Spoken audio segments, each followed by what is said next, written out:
Episode title, The Real Future of the Democratic Party. Intro music, midnight to 0:30. Host, welcome to this special episode of Checks and Balance, a newsletter and podcast series that delves into the intricacies of American politics. I'm your host, and today, we have a very special guest, John Prideaux, our executive editor.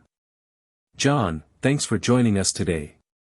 John Prideaux, thank you for having me.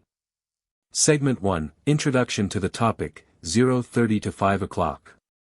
Host, John, your recent piece in the Checks and Balance newsletter caught our attention.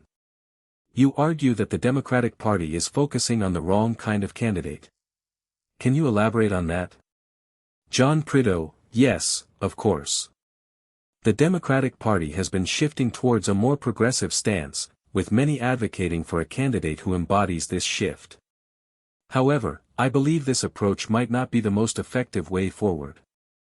The real future of the Democratic Party lies in understanding the broader electorate's needs and aspirations. Host, that's an interesting perspective. Can you explain why you think the current focus is misguided? John Prideaux, the current focus on a very progressive candidate risks alienating moderate voters who are crucial for winning national elections. History has shown us that candidates who can appeal to a wide range of voters, including independents and moderate Republicans, are more likely to succeed. Segment 2, The Importance of Moderate Candidates, 5 to 1500 hours. Host, so, you're suggesting that the Democratic Party should look towards more moderate candidates. How does this align with the party's progressive base? John Prideaux, it's not about abandoning progressive ideals but about presenting them in a way that's inclusive and appealing to a broader audience. Moderate candidates can achieve this by focusing on issues that resonate across the political spectrum, such as economic fairness, healthcare, and education. Host, that makes sense.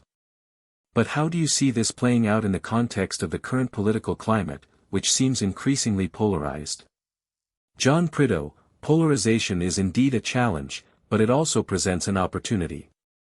By choosing candidates who can speak to the concerns of all Americans, not just those on the left, the Democratic Party can start to bridge the gap and rebuild trust with voters who feel disillusioned with politics as usual. Segment 3, Conclusion and Future Outlook, 15 to 2000 hours. Host, John, your insights offer a compelling case for a different approach. What do you see as the key takeaways for the Democratic Party moving forward? John Prideaux, the party needs to balance its progressive ambitions with a pragmatic understanding of what wins elections. This means investing in candidates who can build broad coalitions and articulate a vision for America that resonates with voters from all walks of life. Host, John Prideaux, thank you for sharing your thoughts on the real future of the Democratic Party. John Prideaux, thank you for having me. Outro music, 20 to 2030. Host, that's all for today's episode. If you want to read more about John's thoughts, check out our Checks and Balance newsletter. Thanks for listening, and we'll see you next time.